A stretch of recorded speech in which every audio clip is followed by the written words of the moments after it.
For Real Madrid, it's kind of all about Eden Hazard, given that he hasn't exactly hit the ground running after making that big move from Chelsea in the summer. This is that 11-game window, really, to prove his doubters wrong.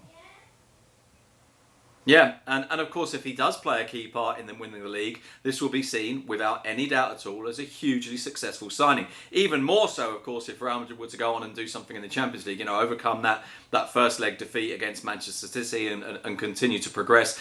He admitted himself, didn't he, Eden Hazard, that he wasn't fully fit when he turned up, and he didn't look fit, in truth. I mean, obviously we're talking about footballers, so all of them are reasonably fit, but he looked a little bit overweight, he looked a little bit sluggish, he's had injury problems where he's been very, very unfortunate with those. And this is a really good opportunity for him now. The signs are from this week of training, in which they've been able to play 11-a-side games for the first time, that he's played really, really well. Real Madrid are making very positive noises. Now, to what extent that is based on what they hope as much as what the reality is, I guess we'll see over the next 10 days or so when Real Madrid play their first 2 or 3 games and what kind of shape he's in. But the early signs, at least as far as Hazard are concerned, are really quite positive. What else for Real Madrid, Sid, going into the return of the league, are you particularly interested in?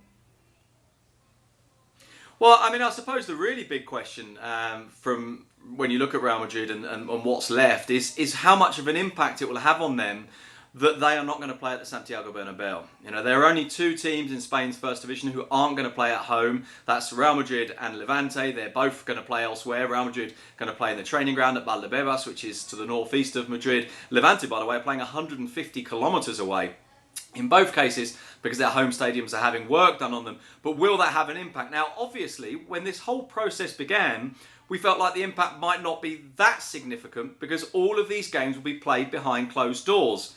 It now looks plausible that at least some of these games won't be played entirely behind closed doors. Now, they won't be full houses, but it might be that we get 30% or 40% of the fans into the stadium. And of course, 30 or 40% into the ground that Madrid are going to be playing in, which holds about 3,000 or 4,000, I think it is, or 30 or 40% of an 80,000 stadium, is a huge difference. So what looked like it might be a bit of a question mark, but not a huge one, now looks like it might be very significant indeed. I suppose less supporters to whistle Gareth Bale, that could be a positive for Real Madrid. Meanwhile, you take a look at the rest of the league, and it feels like a world away, wasn't it, when we were sat here at the start of the season talking about Atletico Madrid as real title contenders. They had that magnificent pre-season. We thought, wow, this transition has worked really well. This swashbuckling Athletic side could really push Barca and Real Madrid. Yet you look at the table, look at where they are 6th. With 11 matches remaining. The bookies still have them as odds on to finish in the top 4. This is going to be a real test for Simeone, though, isn't it? Oh, it really is. And in a way, you're right. We look back at last summer, and I think we were all a little quick, and I include myself, by the way, we're all a little quick to get excited. The fact they scored 7 goals past Real Madrid, of course, in that pre-season friendly in the US. The way that João Felix seemed to settle and play very, very well in pre-season, and indeed, actually, in the first couple of league games.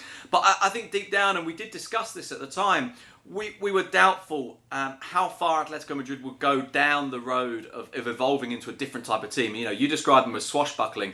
That's not really a word you necessarily associate with Simeone, is it? And I think we all wondered how well this would mesh together, how well it would work, what their identity would be, and whether they would fully embrace that. And as the season has gone on, there's been lots of injury problems. There have been kind of losses of form for key players. But I think also that identity question has kind of underpinned this whole process for Atletico Madrid. Now look, do they have a squad good enough to get that Champions League place? Yes, they do. And they have time. As I say, 11 games is a lot of points still to be played for.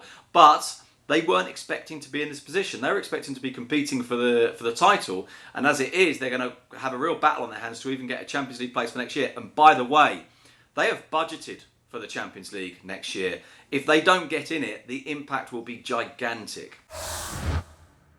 Thanks so much for watching ESPN on YouTube. And for more sports highlights and analysis, be sure to download the ESPN app. And for premium content and live streaming, subscribe to ESPN Plus.